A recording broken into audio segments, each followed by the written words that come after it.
Hi students, how are you today? Today we're going to move on to another lesson during the MCO. We're going to do Unit 8, which is from your past 2 textbook. The title is Good Luck, Bad Luck.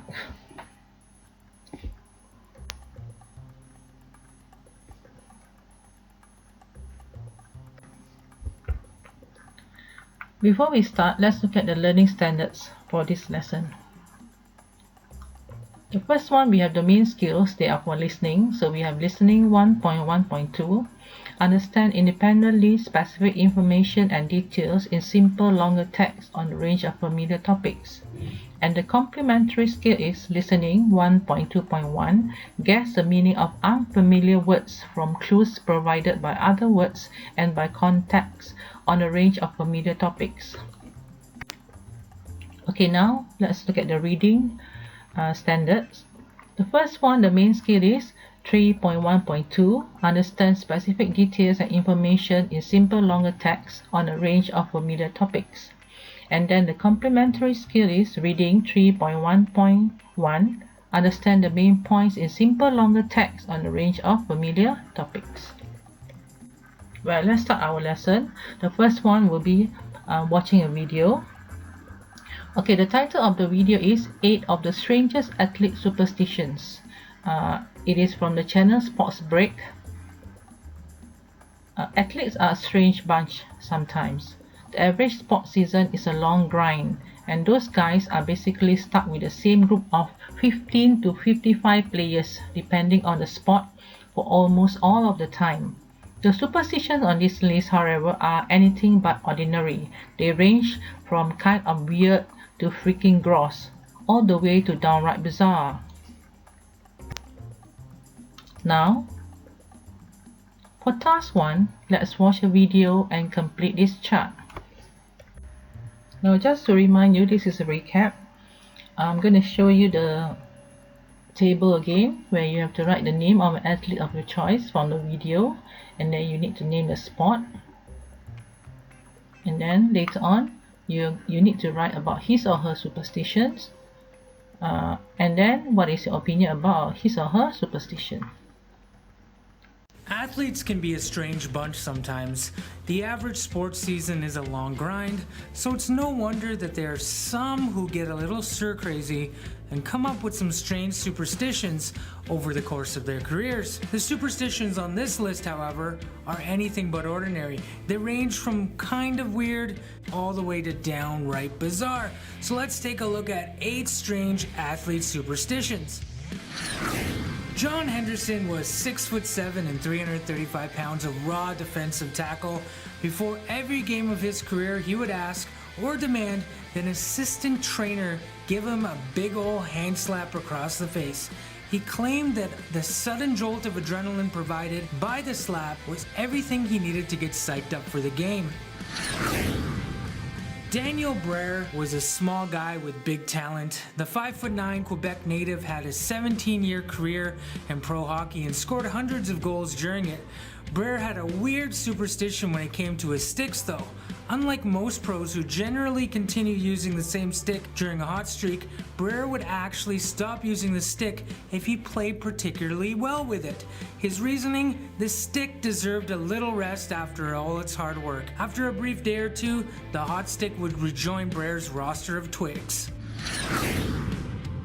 Before Tiger Woods became a tabloid celebrity, he was probably the most feared guy in the history of golf. One thing that has been consistent with Woods is his trademark red shirt on Sundays. When asked about it in an interview, he claimed his mother told him that wearing red would cause his powers to be at their highest, since he is a Capricorn.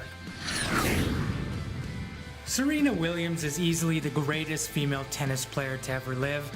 Her 23 Grand Slam titles are already a ridiculous feat, and she even won her last one while she was 8 weeks pregnant with her first child. Her dominance on the court comes with a particularly smelly superstition. Williams has stated that when she gets on a roll in a tournament, she sticks with the same pair of socks for the whole thing. A major tournament like Wimbledon can run for 2 weeks, so that's a long time between breaking out a fresh pair of socks. Former NBA point guard Mike Bibby seemed to have some sort of nervous disorder during his time in the league. Bibby was often seen biting his nails anytime he was on the bench, even chowing down on fingertips during timeouts. It got so bad that for most of his career, whenever Bibby came to the bench, an assistant or trainer would hand him a pair of nail clippers, allowing him to get to work on his manicuring habits while still focusing on his coach's instructions. This superstition feels like it's been around forever, but you won't find a $50 bill anywhere near a NASCAR race. They're considered the epitome of bad luck in the world of stock car racing. Legend has it that two $50 bills were found in the pocket of racer Joe Weatherby after he was killed in a crash in 1964. This story is completely unverified, but everyone in NASCAR, both drivers and fans, seem to believe it. Accomplishing a no-hitter is a rare feat, and there's a long-standing superstition in baseball that when a pitcher is in the midst of a no-hitter, everyone basically leaves him alone. He will sit alone in the dugout between innings, and no teammate will even look in his direction. Not only that, but fans and broadcasters are generally banned from even uttering the words no-hitter in case they jinx the whole thing.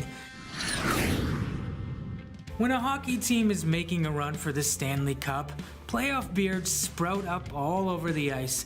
The general thought is that it's unlucky to shave in the middle of the playoffs in case your team is suddenly struck with a bit of bad luck and ruins the hope of any championship. This superstition has crossed into different sports, including baseball, football, and soccer.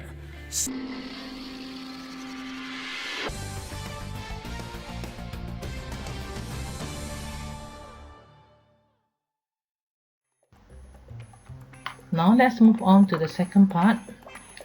This is an article from your Past 2 textbook. The title is Irish Beliefs and Superstitions. Okay, we are going to read this. You have to look at the text or the passage, and then you're going to listen to the passage.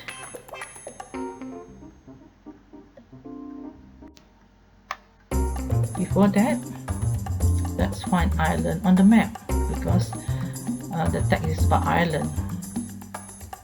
So I'm going to show you the world map, and then this is the world map. Can you find where Ireland is?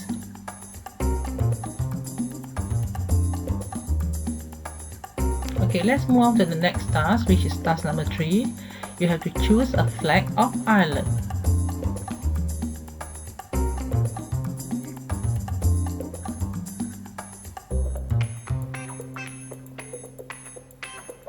There are 4 flags here. Okay, which one is a flag of Ireland? Now let's get task 4. We're going to listen to the audio and then answer the question.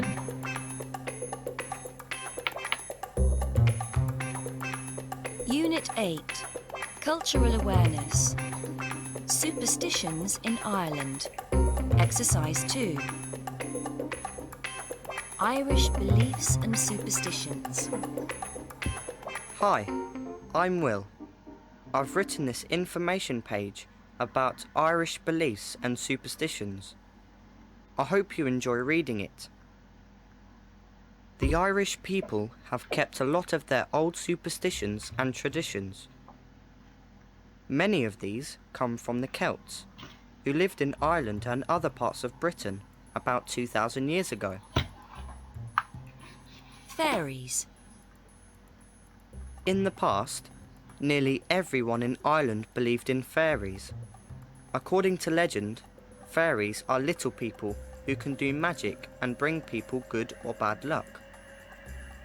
A common name for fairies is the good people, but they aren't always good. There are many different kinds of fairy. One well-known kind of fairy is the leprechaun, who likes to play tricks on people. Stone circles.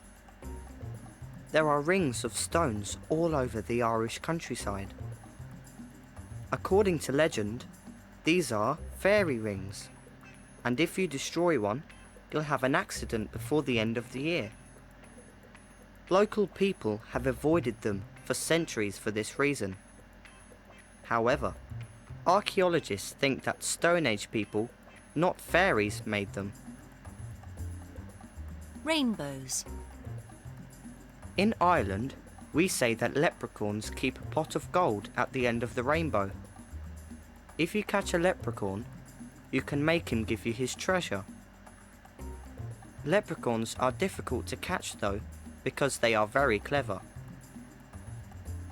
The Blarney Stone. This is a stone in the walls of Blarney Castle near Cork. People say that if you kiss the stone, you will get the gift of the gab and become a good speaker. Most Irish people have this gift already. We love to talk and are very good at it. Thank you for reading this information page. I wish you all the luck of the Irish.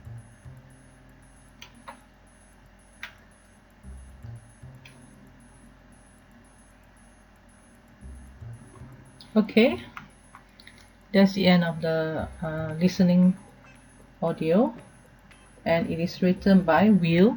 He is 15 years old. Okay, this is the text again. Now, after listening, you can do the reading.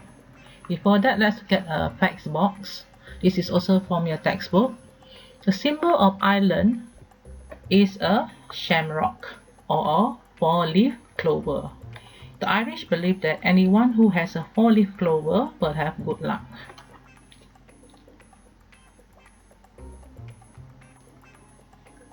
Okay, I'm gonna give some time for you to do the reading, because just now you listened to the audio. Now let's look at the text, and then I'll give you time to read. It is the same thing. You're gonna read the whole text, and then we'll move on to the exercise or the task.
Okay, now students, we have come to the next part, which is the comprehension. If you have your textbook, it will be on page 88. Okay, so let's look at the questions. The first one, the cult live. There are two options here: only in Ireland or all over Britain. Second will be the Irish believe that fairies are good and bad, or another option is usually good. Okay, third statement is some Irish people or archaeologists think it's dangerous to destroy stone circles. Number 4, leprechauns can show people where to find rainbows or money. Number 5, which is the last sentence, Irish people have a talent for speaking or kissing. Okay, you have to look at the 5 sentences here and then choose the correct answers. Okay, let's look at the last task. This is also a part of in your textbook. It is a cultural or culture comparison. Okay, Find some superstitions in our own country, Malaysia, and then fill in the chart with your findings. Okay, now please remember that the chart is in your Google form. Okay, now students, we have the chart here or the table. Okay, superstitions in Malaysia. So you have to find a picture, and then you're going to place a picture here of a superstition, and then another picture of another superstition. So there'll be the first one and the second one, and then you're going to explain about the superstition, and this one also you have to explain about the superstition. Well, that's all for our lesson today. Okay, thank you very much for attending this lesson. Bye bye.